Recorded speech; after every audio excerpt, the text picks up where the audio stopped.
This is filmmaker Susana Casares. She is the writer, director, producer of the short film Tryouts, a very interesting film about a young girl wearing hijab. So, Susana, first of all, you do not have the experience of being a hijabi girl, but I want to know what inspired you to tell this particular story. Well, I've lived abroad many years. I'm originally from Spain, and I think I have a very deep understanding of what it means to try to fit it in a culture that is not exactly the culture you're brought up with. So, and I've also felt always very close to the Islamic tradition. I know that this film has been a labor of love and one that's taken quite a while, but I know that you also just told me that the film won a student Emmy, so congratulations. How does it feel to finally feel like, you know, it has come to fruition and people have not just accepted it, but have really given it the credit that you probably feel it deserves? Well, it actually makes me feel really happy because, as you said, it was a lot of work and a lot of people helping out and a lot of friends and family and people who didn't know me just wanted to see the film made. And, you know, an Emmy is a big thing, and it will also allow us to make this short film into a feature. And it's also very interesting for me because it is a validation as well of the story, like that there's people here who care to know what happens to a Muslim teenager in this country. And for me, that was, you know, very exciting.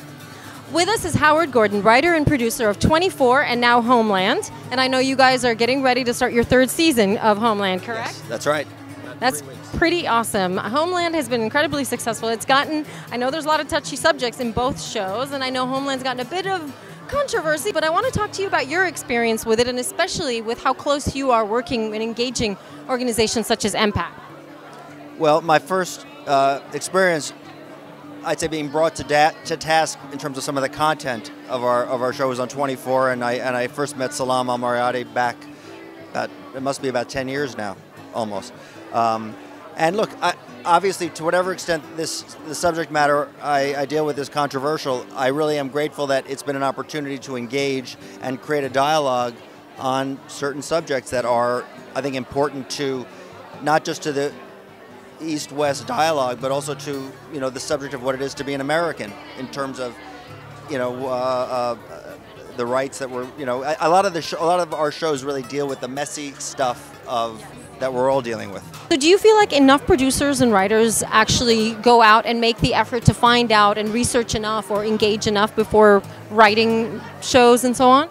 Well, I think Hollywood is a fairly parochial environment. I mean, it's pretty much of an island. It's sort of cut off not only from the rest of the world, but the rest of the country. So I think sometimes it's easy for us to sort of get stuck in the work of creating television. So I don't think enough writers do pay enough attention to the power that their content and their shows have. And the impact. And the impact. And I think that we actually do have some responsibility. Without being propaganda, we are one of America's great exports into the world, and people see America through some of the shows we create and some of the stories we tell. So it's a personal goal of mine to sort of help just make writers, my fellow writers and producers aware of that idea that their voice has a pretty wide impact.